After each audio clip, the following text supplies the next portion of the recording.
All righty then. No, I haven't died. I appreciate everybody that has been concerned. Where are you? Have you been live? I haven't been live. I have been busier than a one-armed paper hanger and a one-legged man in an ass-kicking contest put together. But it's all coming together, as you can see. You know, I joked the other day, what I need to do to CPAC is go to one of those, go in one of those racing bomber jackets they have. You know, you saw the picture with Donald Trump and Melania and Clarence Thomas at the 1999 Daytona 500. Clarence Thomas had on one of those bombers with all the patches, all the logos. I'm going to be wearing all these hats.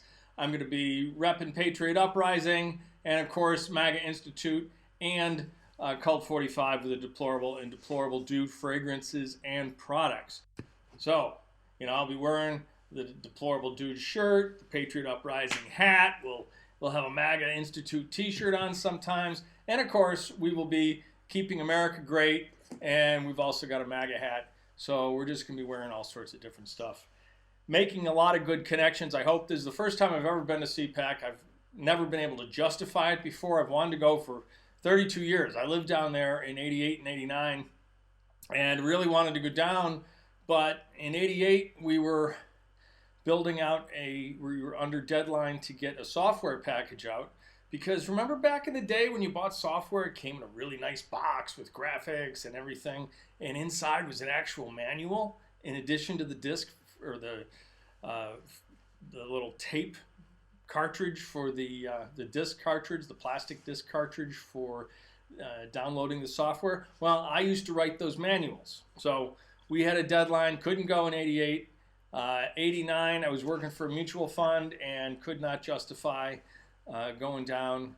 And you know, it was either work or, you know, kids and family, or it was one thing or the other. It always before would have been gone down for just enjoyment and to meet people and, you know, connect with fellow conservatives. So I never had a business reason to go before. Now we do. Looking forward to it. Even though, you know, a lot of old-time hands said, yeah, it changed 10 years ago, it's no good anymore. CPAC's still great. The president is still going to be talking on Saturday morning. Talked to one guy today, he goes, yeah, if we sell out, we're out of there. We're definitely out of there Friday, but if we sell out, we're out of there Thursday. And I said, so you're not going to stay and see POTUS? And the response I got back was, well, I got 2 pictures with him in the Oval, and I flew on Air Force One with him. So I think I said, yeah, you're good. But that's the kind of people we're going to be down there with. Brooke has phenomenal connections. I've got great connections. Looking forward to meeting my friend Julio Rivera, the Conservarican. We're going to have a lot of other people down there. So it'll just be fun to meet people in person that I've worked with and been friends with for years online. If any of you are in the DC metro area, let me know if you're going to come by, because it'd be great to hook up. I know we had a few people make trips even. Nancy Messer came 3 hours away to visit us in Indy, and we had a lot of people come out, which was an awful lot of fun. The Kellys, Kelly Hunsker, and her partner in crime, the other Kelly Kettering, and I know I'm forgetting people, but it was great to see everybody out in Indy. If we can see anybody in Washington, that would be great also. Now, so that's what's been going on with me. That's why you haven't been seeing me. I said that we were going to have big news, and it looks like we will, but it probably won't be until 2 or 3 or 4 in the morning. And unfortunately, I have to be up at early 30 for a dark 02 flight to DC. I'm leaving here at 4:30, getting on a 6:02 flight to DC. I'll be down in DC at 8. So I'll be doing some things in the morning. CPAC starts at 3. Carter Page is going to be speaking, so I hope to be able to see Carter Page speak.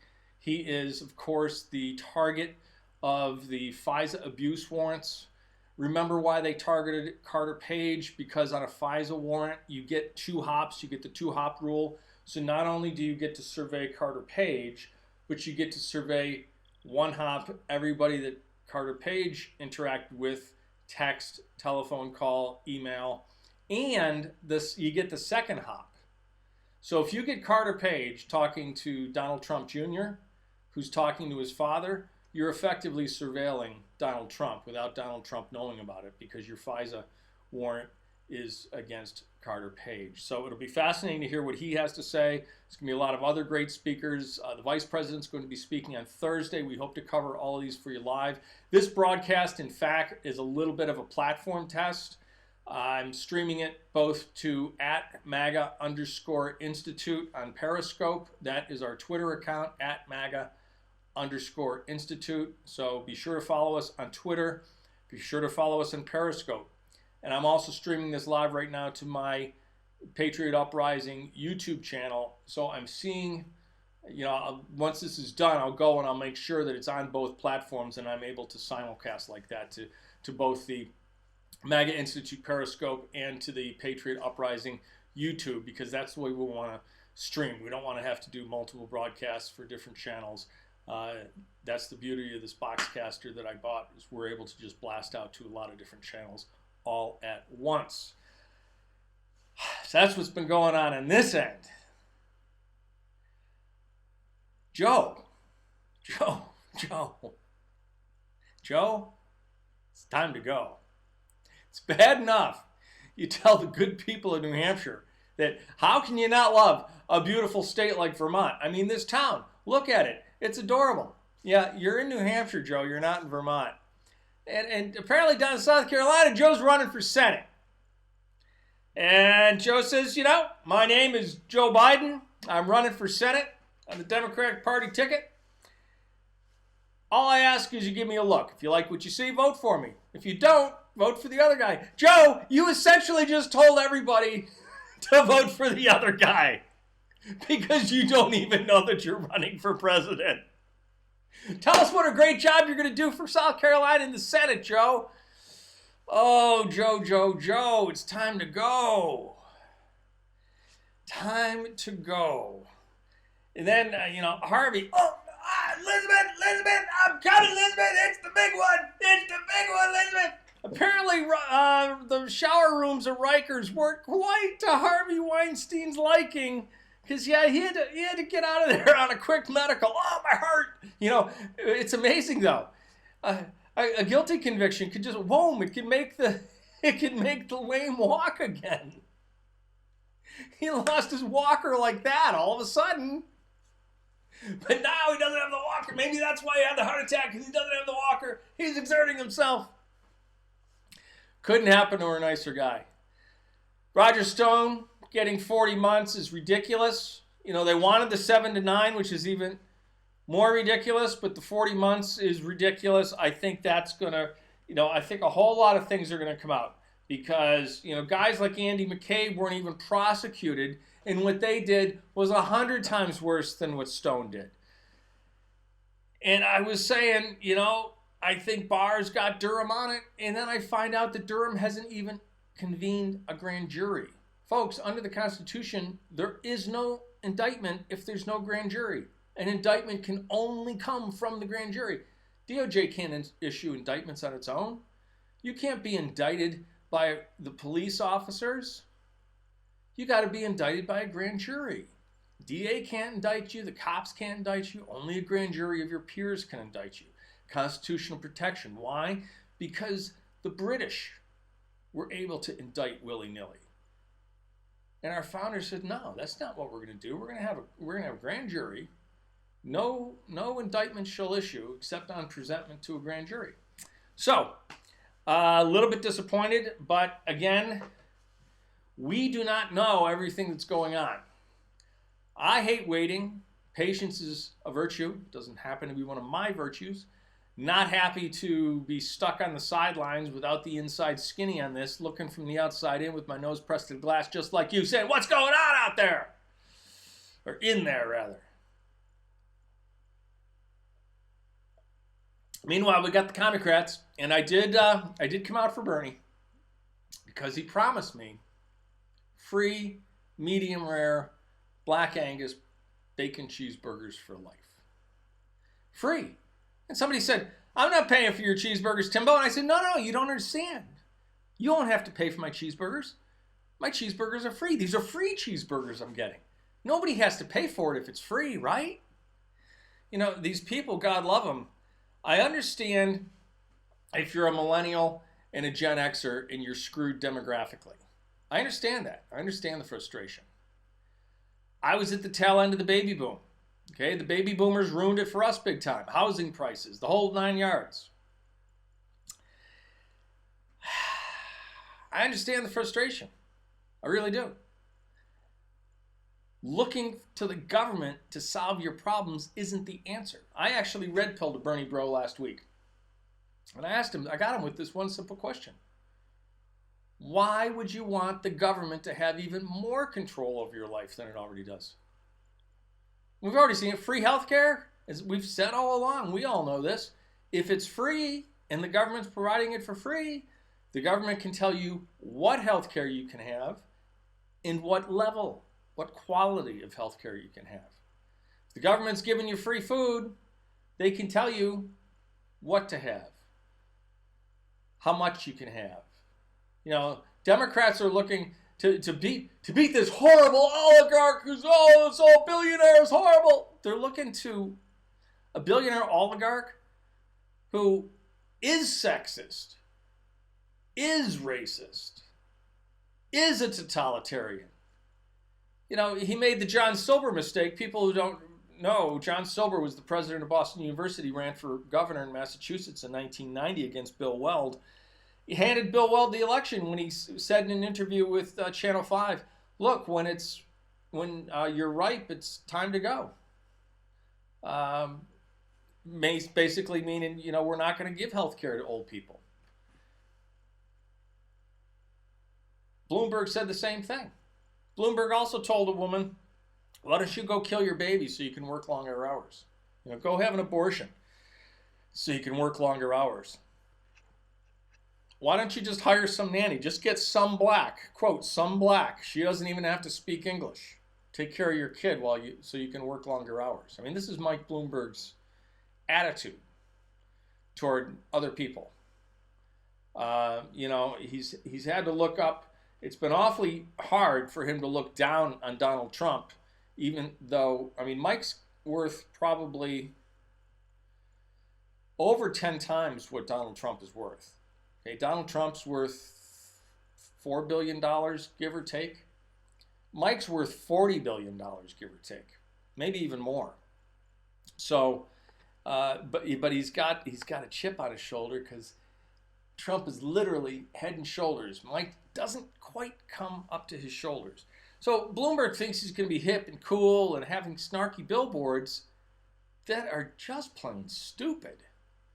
Donald Trump eats burnt steak because Trump takes his steak well done. And we all know that ruins a good piece of meat, but that's the way he wants it. So, you know, de gustibus non disputantum est. There's no disputing matters of taste. If he likes his steak well done, I'd love him. Have a steak well done. I don't care. You know, he wants to ruin a beautiful $60 steak, go ahead. But you make a billboard, Donald Trump eats burnt steak. So then he thought he'd get clever. Donald Trump cheats at golf. Trump, on the way to India, where there was like 5 million people lining the streets and then 100,000 in the stadium just going crazy. And not just crazy for Trump, and crazy for Modi too, because he's the hometown boy and they love Modi. Modi, I'll give you this. Donald Trump gave a very good speech in India, but he is not the public speaker that Modi is. Modi was like a Southern Baptist preacher, man. He was emotional, appropriately emotional, and, you know, spontaneous with the people. You could tell there was just tremendous connection, tremendous engagement between the Indian people and Prime Minister Modi. President Trump did us proud. I mean, looked like $1 million, had his Brioni suit jacket buttoned, had the black shoes, because, you know, we New Yorkers know you don't wear brown shoes with a blue suit, Boston. He was on point. And Melania is one of maybe 11 people on the planet that can rock an elephant leg jumpsuit with a sash around the middle, and she was right on point. But, you know, it's so nice to have a first lady that doesn't look like a linebacker. and has such an ugly heart.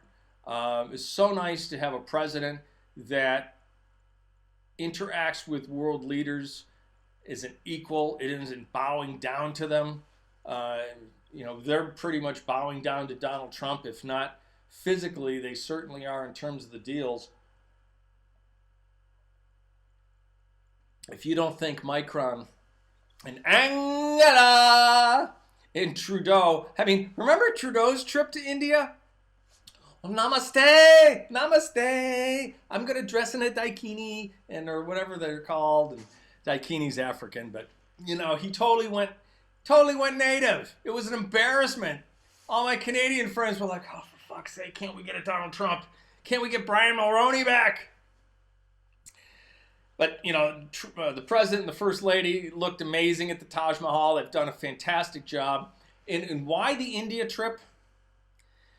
I told you after Make America Great, or Made in America 2019, the trade show that we attended with Cult 45 in Indy last October, there was a session on our pharmaceutical supply chain. Okay, now, in Syracuse, we had a lot of great manufacturing industries. If you bought a Chevy, the body was made by Fisher Body, all the molding, side molding, the bumpers, everything else was made by Fisher Body in DeWitt. If you bought a Mopar car, the transmission came from New Venture Gear. If you had an air conditioner, it came from Carrier. And if you took penicillin, it came from Bristol Myers. Bristol Myers made all of the penicillin for the GIs in World War II, and it became one of the world's largest suppliers of penicillin. It's now a park. Okay, the factory is now a park. There's a little R&D lab there, and that's all that's left. The big sprawling Carrier plant is now baseball and soccer fields with a little small R&D shop. All the manufacturing is left. The Democrats have absolutely killed upstate New York intentionally. Okay, our main industries now are government-supported hospitals, and government-supported higher educational facilities. Syracuse University, Lemoyne College, Onondaga Community College. Those are the big employers in town. Government, government, and government. But the problem with the pharmaceuticals, you literally cannot take a vitamin C pill now. One of those chewable vitamin C tabs. You got a cold coming on, you want to take some vitamin C. Guess what? We don't make vitamin C anymore. You cannot buy American-made vitamin C. Doesn't exist. There's no company making it. So I say that what we need to do is to classify pharmaceuticals as national security manufacturers, and they've all got to be made onshore. We cannot have and I believe the president is moving in this direction. We cannot have our supply chain dependent on China, because what happens now? Okay, they've got a coronavirus outbreak. They need all the drugs. Sorry, America, we can't ship you anywhere out. Or, let's say we're in a trade war or even a military confrontation with China, and they say, that's it, no more drugs for you. We only have a 3-month supply, folks. Of any drug you can name, we've only got a 3-month supply.